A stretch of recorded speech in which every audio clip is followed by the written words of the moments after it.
Assalamualaikum warahmatullahi wabarakatuh. Selamat sore teman-teman. Gimana, sudah pada pulang kerja ya? Capek nggak? Jelas capek dong Om Sanda, namanya juga kerja ya. Tapi kalau capek ya terus ngelihat burung di rumah itu insya Allah capeknya hilang. Dan jangan lupa ya ngasih makan sore, ngerawat burungnya untuk di sore hari. Oke teman-teman, seperti biasanya saya akan menanggapi komentar yang ditulis di kolom komentar YouTube. Ini dari The Jebleng 1780. Halo Om Sanda, kalau burung gampang over birahi sampai manggut-manggut gimana? Kalau digantang lowo ngejar lawan, sekarang dokor burung normal kembali.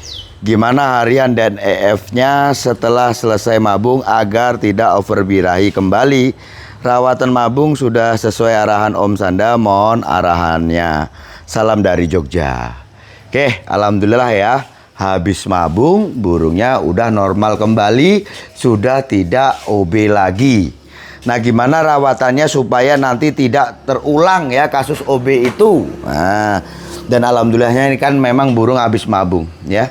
Jadi untuk penanganan burung yang kena OB itu teman-teman, memang salah satunya adalah untuk nol settingan ya. Dan dampak dari nol settingan itu sendiri, ada yang burung lanjut ya, tetap dia produktif gitu, artinya tidak mabung. Ada yang akhirnya dia ambrol atau jatuh bulu, terus akhirnya dia mabung. Oke, kalau dia bisa mabung seperti ini ya alhamdulillah, karena istilahnya tuh restart ulang kan begitu ya. Nah sekarang burungnya udah normal nih. Yang ditanyakan itu gimana cara ngerawatnya supaya nanti burung tidak terulang lagi kasus OB-nya. Untuk EF-nya dan juga untuk rawatannya. Nih gimana nih supaya nantinya tidak OB lah ya. Memang hal yang ngejengkelin teman-teman kalau burungnya akhirnya OB. Kayak gini aja ya. Untuk EF, karena dasar dari burungmu itu dangkal di birahi ya. Burung yang dangkal birahi ini kan cepat untuk dapat birahi. Tanpa harus banyak upaya, tanpa harus banyak EF yang dikasih, burung itu gampang untuk naik birahinya. Nah, itu sudah satu karakter itu, bawaan burung itu kan seperti itu. Nah sekarang untuk EF-nya datar saja lah, kasih aja 55. Itu udah cukup untuk harian. Dan untuk furnya ya, untuk mengenai fur ini usahakan pakai fur yang ya proteinnya 19 lah. Atau umumnya yang dipakai teman-teman dan yang dijual di pasaran. Atau istilahnya itu fur konvensional, bukan fur premium atau fur protein tinggi. Nah, itu kamu kasih aja fur itu, kasih jangkrik 55. Mandinya kamu kasih aja seminggu 2 kali, ya kan? Terus untuk penjemurannya itu kamu bisa kasih maksimal 1 jam. Itu untuk hariannya. Oke. Nah, karena burungmu itu kecenderungan dibirahi, nanti sewaktu mau dilombakan untuk setut pakannya hindari kroto. Oke ya. Nah kalau kamu punya umbaran, syukur-syukur nih burung kamu taruh aja di umbaran seharian. Ya seminggu 2 kali lah nggak apa-apa. Atau setiap hari juga nggak apa-apa. Tinggal nanti dia ngaruh sama Victornya atau enggak. Kalau dikasih tiap hari. Kalau Victornya tetap bagus, ya kamu taruh di umbaran gitu ya. Nggak usah dikepar tapi, karena kan burungnya ya kepar atau tidaknya nanti lebih ke kamu amati lagi lah di burungmu itu apakah dia itu terus memuncak untuk birahinya atau tidak. Kalau dirasa tidak ya nggak usah dikepar. Tapi kalau udah ada tanda-tandanya lagi untuk dia kok ada naik birahi ya kamu nanti kepar aja. Itu ya, kalau sekarang ini kan udah normal. Kamu cukup umbar aja, taruh di umbaran. Kalau dia itu ngaruh dengan Victornya, kamu kasih dalam umbaran, ditempatkan di umbaran setiap hari ya, artinya nggak usah setiap hari gitu ya. Karena di beberapa kasus itu nanti akhirnya akan berpengaruh pada Victor ya.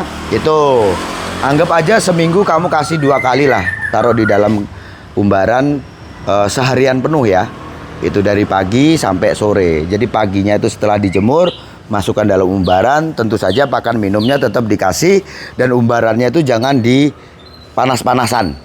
Itu aja ya Om. Mudah-mudahan nanti burungnya nggak kumat lagi ya untuk OB-nya. Jengkelin memang ya kalau burung OB itu. Ya Om ya. Sekarang kan sudah nggak OB lagi. Berkat saran dari saya, mengikuti saran dari saya, akhirnya burung bisa rontok, ya kan? Burung bisa normal kembali, tidak OB lagi. Supaya dia tidak naik OB lagi, maka kamu hindari hal-hal yang bersifat untuk memicu birahi itu semakin tinggi. Contohnya, untuk pilihan EF ya, kamu hindari kroto. Untuk penjemuran, kalau bisa itu nggak usah yang sinar matahari kuning itu loh ya. Itu ya, jangan kamu kasih sinar matahari kuning untuk pagi hari. Agak terik dikit lah, sekitar jam 7-an itu untuk penjemuran dia. Oke, dengan seperti itu, insya Allah nanti bagus kok burungnya ya, nggak kelebihan untuk birahinya. Kalau dia ada tanda-tanda nih, kamu kan bisa lihat di saat burungmu nampil, kok dia sudah mulai ada ngecun lagi, nyujut-nyujut lagi, cenderung satu titik kok nyujut-nyujut begitu. Artinya memang ini ada indikasi burungmu mau naik birahi lagi. Nah ini kalau keterusan nanti OB lagi gitu ya, maka itu ngontrolnya nanti bisa pakai umbaran dan juga bisa mandi. Oke, burung sering mandi juga ya, itu juga akan menurunkan birahi dan itu juga akan menurunkan emosi dia gitu ya. Tapi kalau kita kasih itu hanya mandinya sore, insya Allah tidak akan berpengaruh pada emosi burung itu. Paham kan ya? Gimana? Nanti kamu terapkan aja di rumahmu. Pokoknya itu tadi loh, hindari hal-hal yang bersifat menaikkan birahi. Ya. Kroto itu kan diyakini cepat untuk menaikkan birahi, artinya kamu main EF ini hanya jangkrik sama ulat Hongkong. Oke, kan kalau mau dilombakan kan jelas kamu tambahkan tambahkan EF ya, untuk supaya dia punya tenaga, yaitu tambahkan jangkrik aja. Nah jangkrik itu kan di pasaran itu ada dua jenis ya biasanya, jangkrik kalam sama jangkrik kalung.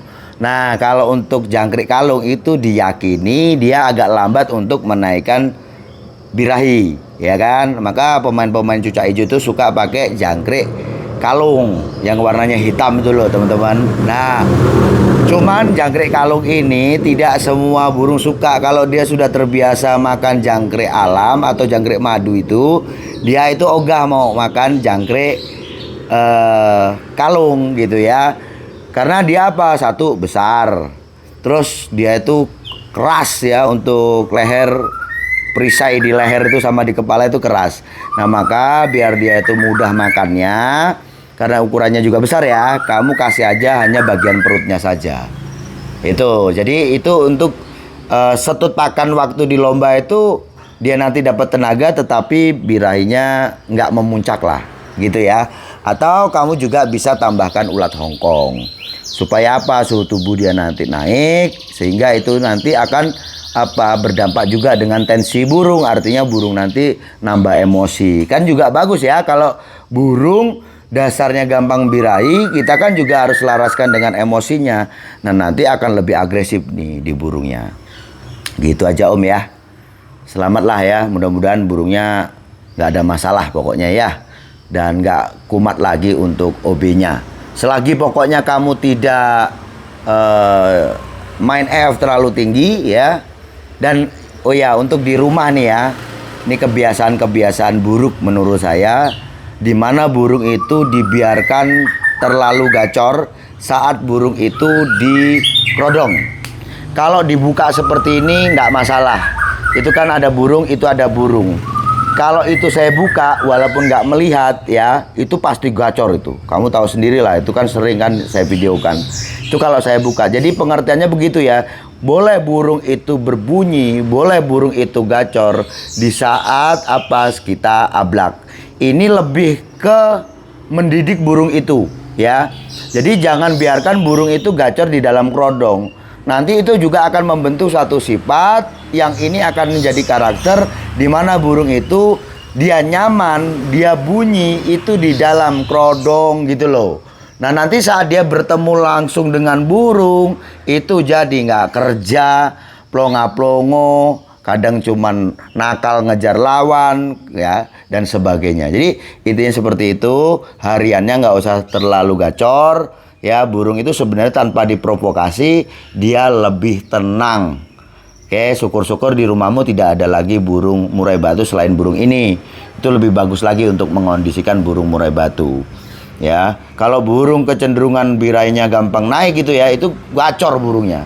Nah, supaya dia tidak gacor itu memang perlu ada upaya. Perlu ada proses untuk mendidik dia.